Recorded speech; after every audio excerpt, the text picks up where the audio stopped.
लाल रंग का वो कोक का डिब्बा, मीठा फिज और स्वाद का धमाका, कोका कोला। ये हाई फ्रक्टोज कॉर्न सिरप से भरा हुआ है, जो हमारे दिमाग को अपने हिसाब से चलाता है और हमें बार बार पीने की तलब लगवाता है। हमारे शरीर इतनी चीनी को बराबर झेल नहीं सकते और इसका असर हमारे स्वास्थ्य पर बुरा होता है।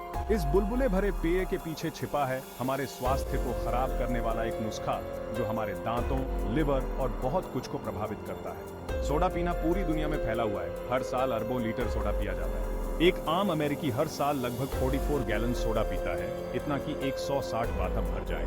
कोक पीने से जो शुगर हाई मिलता है वो बहुत कम समय के लिए होता है। इसकी वजह से एनर्जी लेवल्स ऊपर नीचे होते रहते हैं।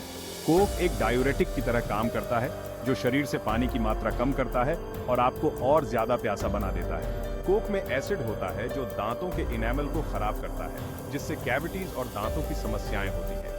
चीनी के अत्यधिक सेवन और पोषक तत्वों की कमी से जूझते हुए आपका शरीर परेशानी के संकेत भेजता है। जैसे जैसे आपके सिर्फ कोक पीने के दिन हफ्तों में बदलते हैं, एक बहुत ही अनचाहा साइड इफेक्ट सामने आने लगता है। आपके कपड़े थोड़े चुस्त लगने लगते हैं। उस सारे कोक से मिली अतिरिक्त कैलोरी आपके कमर पर ध्यान देने योग्य प्रभाव डालने लगी है। वे आपके कूल्हों, पेट और जांघों पर डेरा डाल रहे हैं। तरल कैलोरी हमारे रडार से बच जाती है। कोक जैसे मीठे पेय हमारे दिमाग को यह सोचने पर मजबूर कर देते हैं कि हम अभी भी भूखे हैं। कोक की वह स्थिर धारा चुपचाप आपके मेटाबॉलिज्म को खराब कर रही है। पेश है आपके लिए एक दुष्चक्र। जैसे जैसे आपके शरीर को कोक से चीनी की निरंतर आमद की आदत हो जाती है, उसे और भी अधिक चीनी की लालसा होने लगती है। यह एक जिद्दी बच्चे की तरह है, जो तब तक चिड़चिड़ाता रहता है जब तक कि उसे अपनी मीठी चीज नहीं मिल जाती। और जितना अधिक आप इन इच्छाओं के आगे झुकेंगे, वे उतनी ही मजबूत होती जाती हैं, जिससे चीनी पर निर्भरता का एक निरंतर चक्र बन जाता है। अपने मस्तिष्क में उन डोपामाइन रिसेप्टर्स को याद करें जो चीनी का सेवन करने पर क्रिसमस ट्री की तरह चमकते हैं। खैर, वे समय के साथ कम संवेदनशील होते जा रहे हैं। उसी सुखद प्रतिक्रिया को प्राप्त करने के लिए चीनी की उच्च और उच्च खुराक की आवश्यकता होती है। यह एक ड्रग एडिक्ट की तरह है, जिसे उसी ऊंचाई को प्राप्त करने के लिए तेजी से बड़े हिट की आवश्यकता होती है। आपके इनाम मार्गों के इस डिसेंसिटाइजेशन का मतलब है कि साधारण स्वस्थ खाद्य पदार्थ, फल, सब्जियां, साबुत अनाज अब इसे काटते नहीं हैं। उनकी प्राकृतिक मिठास कोक की तीव्र चीनी की भीड़ की तुलना में फीकी पड़ जाती है, जिससे आप असंतुष्ट महसूस करते हैं और अधिक मीठी चीजों की लालसा करते हैं। यह उस चीज को चाहने का एक उत्कृष्ट मामला है जो हमारे पास नहीं हो सकती, या यूं कहें जो हमारे लिए अच्छी नहीं है। हमारे शरीर कृत्रिम मिठास के आकर्षण से धोखा खा गए हमें पोषण संबंधी चट्टान की ओर ले जा रहे हैं, हमें क्रेविंग्स और अस्वास्थ्यकर विकल्पों के चक्र में फंसाकर। आप सोच रहे होंगे, कम से कम मेरे पास एनर्जी तो है ना? अच्छा, इतनी जल्दी नहीं। वह कोक एक अस्थायी झटका प्रदान करता है, लेकिन ये एक भ्रम है। वे उतार चढ़ाव आपके ऊर्जा स्तर पर कहर बरपाते हैं, आपको सुस्त और थका हुआ महसूस कराता है। साथ ही चीनी और कैफीन आपकी नींद में खलल डालते हैं। यह स्थायी थकावट की ओर ले जाता है। अंततः यह आपदा का नुस्खा है। हम सभी ने अपने मीठे भोगों से जुड़ी एक बीमारी के बारे में चेतावनियां सुनी है। यह परछाइयों में छिपा रहता है, अक्सर चुप, और तब तक पता नहीं चलता जब तक कि बहुत देर न हो जाए। मधुमेह, रक्त शर्करा के स्तर में वृद्धि के साथ एक पुरानी स्थिति, एक बढ़ती हुई महामारी है। आपका शरीर उस सारी चीनी को कोक से संसाधित करने के लिए संघर्ष करता है। आपके अग्न्याशय अधिक समय तक काम करते हैं। समय के साथ चीनी का यह निरंतर अधिभार आपके अग्न्याशय पर भारी पड़ता है। जैसे जैसे आपका अग्न्याशय लड़खड़ाता है, आपकी कोशिकाएं इंसुलिन के प्रति प्रतिरोधी हो जाती हैं, जिससे आपके रक्त प्रवाह में शर्करा का निर्माण होता है। यह स्थिति, जिसे हाइपरग्लिसेमिया के रूप में जाना जाता है, खतरनाक है और गंभीर जटिलताओं का कारण बन सकती है।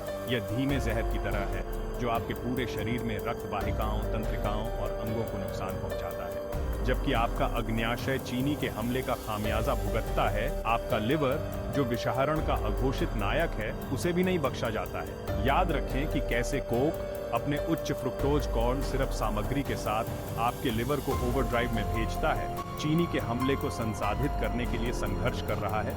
खैर, यह निरंतर बोझ एक टोल लेता है, जिससे एक ऐसी स्थिति पैदा होती है जिसे non alcoholic fatty liver disease या NAFLD कहा जाता है। अपने लिवर को एक फिल्टर के रूप में कल्पना करें। आपके रक्त को विषाक्त पदार्थों और अपशिष्ट उत्पादों से साफ करता है। अब उस फिल्टर के माध्यम से दिन ब दिन गाढ़ा मीठा कीचड़ डालने की कल्पना करें। समय के साथ फिल्टर बंद हो जाता है, इसकी दक्षता से समझौता हो जाता है, क्योंकि लिवर के ऊतकों के भीतर वसा जमा हो जाती है। डरावनी बात यह है कि NAFLD अक्सर स्पर्शोन्मुख होता है, जिसका अर्थ है कि आपको यह भी पता नहीं चल सकता है कि आपको यह तब तक है जब तक कि महत्वपूर्ण नुकसान नहीं हो जाता। ये एक मौन महामारी है जो मीठे पेय और प्रसंस्कृत खाद्य पदार्थों के साथ हमारे प्रेम संबंध से प्रेरित है, और इसके परिणाम विनाशकारी हो सकते हैं। आपकी कोक की आदत सिर्फ आपके अंगों को नुकसान नहीं पहुंचा रही है, ये आपकी हड्डियों को भी नुकसान पहुंचा रहा है। कोक में उच्च फास्फोरस और कम कैल्शियम सामग्री हड्डियों के स्वास्थ्य को बाधित करती है। कम कैल्शियम के साथ अतिरिक्त फास्फोरस हड्डियों को कमजोर करता है। यह असंतुलन ऑस्टियोपोरोसिस का कारण बन सकता है, जिससे हड्डियां भंगुर हो जाती हैं। हम एक ऐसी दुनिया में रहते हैं जो मीठे पेय पदार्थों से भरी हुई है। उनके रंगीन डिब्बे और आकर्षक विज्ञापन हर कोने की दुकान, वेंडिंग मशीन और सुपरमार्केट के गलियारे से इशारा करते हैं। इन पेय पदार्थों के पीछे की मार्केटिंग मशीन शक्तिशाली है, अक्सर बच्चों और किशोरों को ऐसे संदेशों के साथ लक्षित करना जो मीठे पेय को खुशी, मस्ती और सामाजिक स्वीकृति के साथ जोड़ते हैं।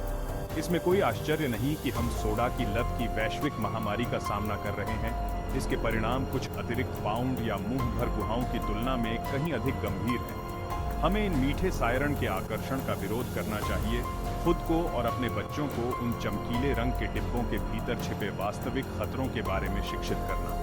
हमें पेय कंपनियों से स्वास्थ्यवर्धक विकल्पों की मांग करनी चाहिए, कम चीनी सामग्री, स्पष्ट लेबलिंग और उन पेय पदार्थों की ओर बदलाव के लिए जो नुकसान के बजाय पोषण करते हैं।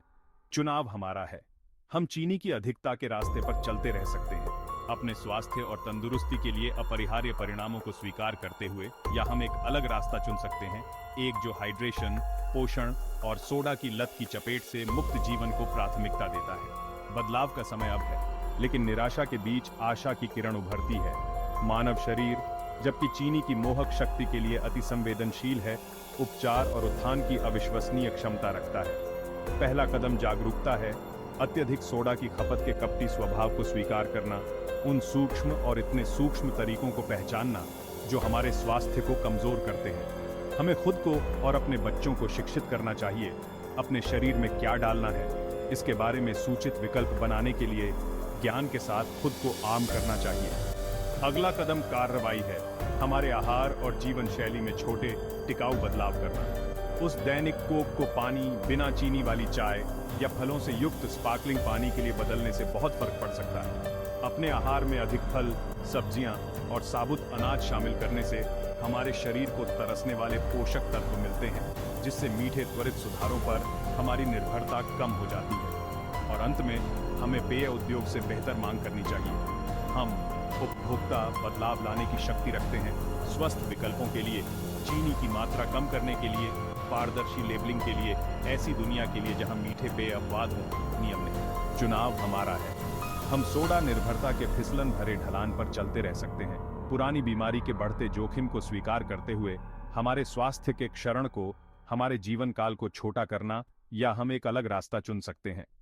हम जीवन चुन सकते हैं, जीवन शक्ति चुन सकते हैं, जीवन के अमृत पानी के साथ अपनी प्यास बुझाने के सरल लेकिन गहन कार्य को चुन सकते हैं। एक ऐसी दुनिया की कल्पना करें जहां पानी हमारा पसंदीदा पेय है, जहां हमारे शरीर को इसकी पवित्रता से पोषित किया जाता है, हमारे दिमाग स्पष्ट और केंद्रित होते हैं, हमारे ऊर्जा स्तर पूरे दिन बने रहते हैं। एक ऐसी दुनिया की कल्पना करें जहां मीठे पेय एक दुर्लभ इलाज है, संयम से आनंद लिया जाता है, उनके आकर्षण को उनके संभावित परिणामों के ज्ञान से नियंत्रित किया जाता है।